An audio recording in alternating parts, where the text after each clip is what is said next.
Todos lo sospechabais, pero ahora se puede verificar, y es que los países del sudeste asiático, incluso la India, tienen mucho menos miedo a Donald Trump del que tienen los países occidentales, principalmente los países de la Unión Europea. Y la razón de esto es que, en términos de política exterior, ambos grupos de países se plantean la realidad de forma muy distinta. Mientras que los países de la Unión Europea son muy importantes las cuestiones de derechos humanos y la democracia, en realidad, a los países del sudeste asiático les importan mucho más los intereses, son mucho más pragmáticos y además han aprendido a relacionarse con los Estados Unidos en ese sentido, en un sentido pragmático de la palabra.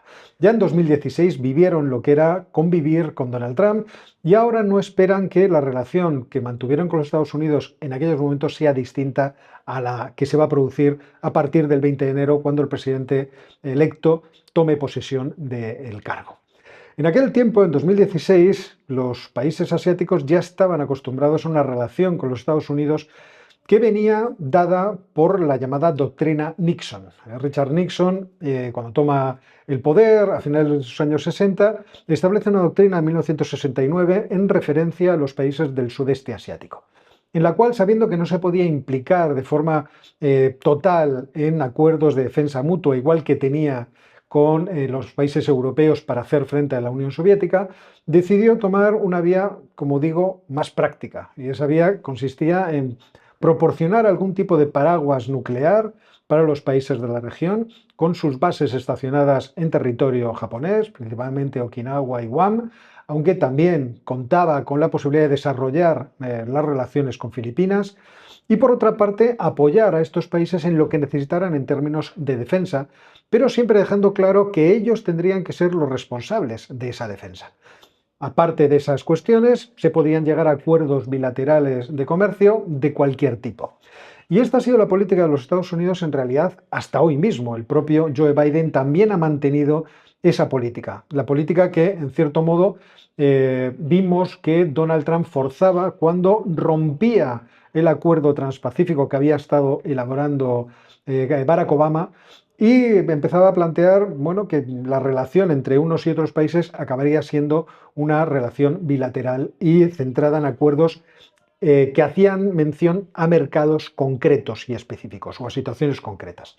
En eso entró rápidamente China para organizar el acuerdo RCEP, el acuerdo o Asociación Regional Integral de Asociación Económica, que vinculaba a China con los países de la ASEAN y también con las otras economías importantes, Corea del Sur, Japón, Australia y Nueva Zelanda, pero que los Estados Unidos sabían que se iba a encontrar con ciertas dificultades y resistencias, en concreto con cómo estaban organizados los distintos mercados, incluso los mercados de trabajo en cada uno de los países, y cómo era muy difícil de cara a un acuerdo de comercio libre poder armonizar todas las legislaciones de todos los respectivos países.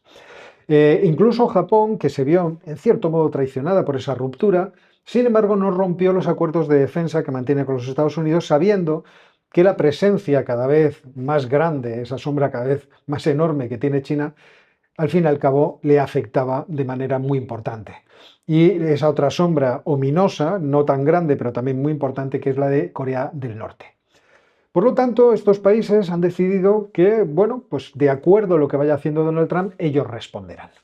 Y aquí estamos todos atentos a los aranceles. Sabéis que la propuesta de Donald Trump es ponerle aranceles a todo el mundo, y os comentaba yo en un paseo geopolítico cómo un economista, Michael Pettis, decía que, teniendo en cuenta que los Estados Unidos ahora tienen un enorme déficit comercial, quizá la jugada de ponerle aranceles a todo el mundo podría ser buena para Estados Unidos.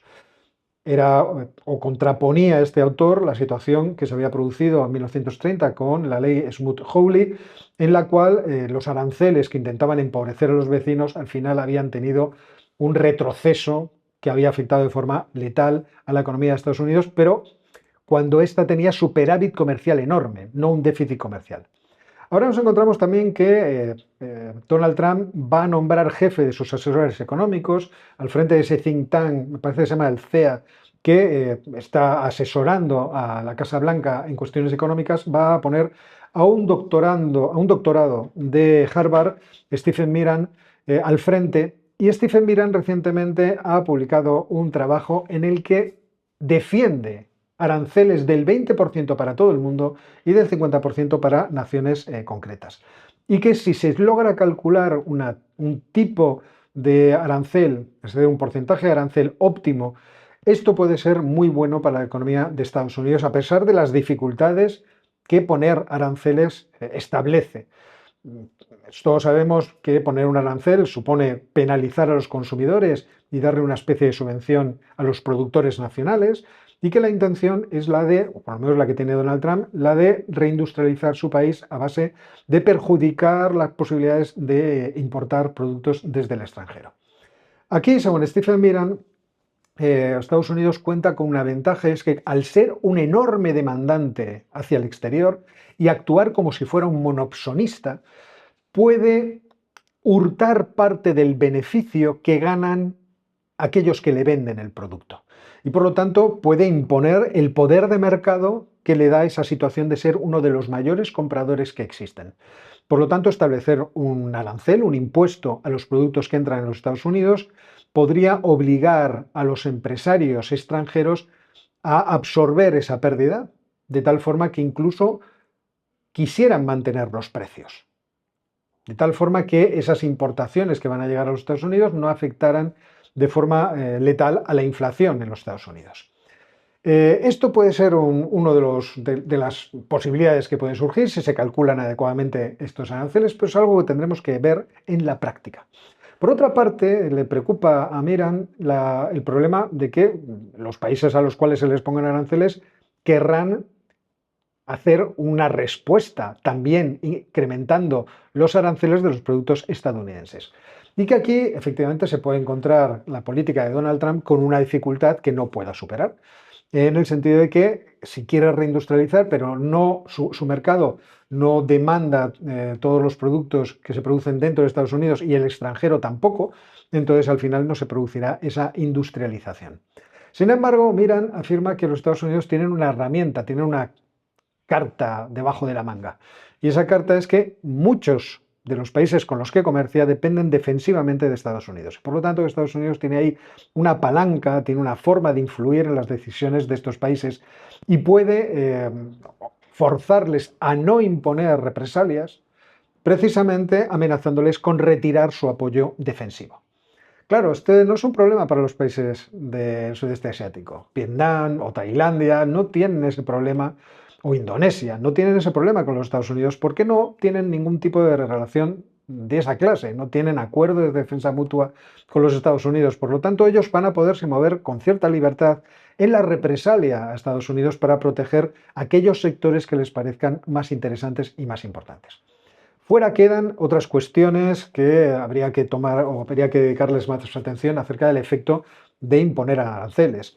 La imposición de aranceles, si lleva a una industrialización de Estados Unidos y por lo tanto a un incremento de sus exportaciones, se va a encontrar una tendencia a la apreciación del dólar, que va a moverse en sentido contrario a los intereses de Donald Trump. Ya veremos hasta qué punto eso puede perjudicar a Estados Unidos.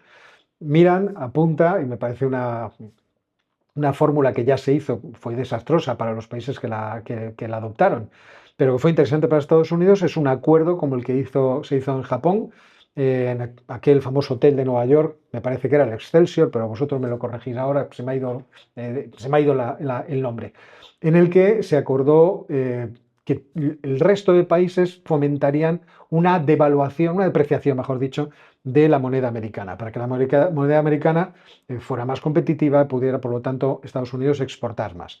Cuando la moneda vale poco, eso quiere decir que los productos interiores cuestan poco en términos de las monedas extranjeras, que ahora compran más. Entonces eso es lo que hace que se fomente las exportaciones. Si lo que tenemos es un dólar fuerte, ese dólar fuerte es una barrera, añade un incremento de precio de los productos interiores de Estados Unidos, aunque facilita la compra para los estadounidenses de bienes en el exterior. Este tipo de situaciones obviamente se van a producir en el caso que se pongan aranceles. También hay mucho miedo con lo que está pasando ahora mismo en el mercado de bonos, esas ventas masivas de bonos que están aumentando mucho la rentabilidad de los bonos y van a afectar a la política monetaria de los Estados Unidos. Ya veremos hasta qué punto la presión sobre la Reserva Federal de Donald Trump va a ser más grande o más pequeña, pero ya sabéis que Donald le tiene ganas a la Reserva Federal y querría tener tipos de interés muy bajos. Por ahora, esos movimientos del mercado de bonos no van en esa dirección, sino justo en la contraria. Así que nos vamos a encontrar con que los países asiáticos, menos preocupados por la democracia, menos preocupados por los derechos humanos, preocupados, eso sí, por sus intereses y su prosperidad, van a encontrarse con los Estados Unidos que van a moverse en líneas muy similares, menos preocupados por derechos humanos, menos preocupados por las cuestiones de la democracia, más preocupados por los intereses. ¿Qué gana Estados Unidos en su relación con los diversos países? Y ahí los que van a sufrir, obviamente, van a ser los países europeos de forma principal. Bueno, esta noche, si tengo un rato, hablamos de las sanciones que Estados Unidos le ha impuesto nuevamente a Rusia, pero que parece que está por lo menos determinado a que se cumplan. Aunque también le veo reversos tenebrosos. Pero eso será esta noche. Si os ha gustado este vídeo, suscribiros al canal, activad las notificaciones y dadle al botón de like. Y nos vemos muy pronto.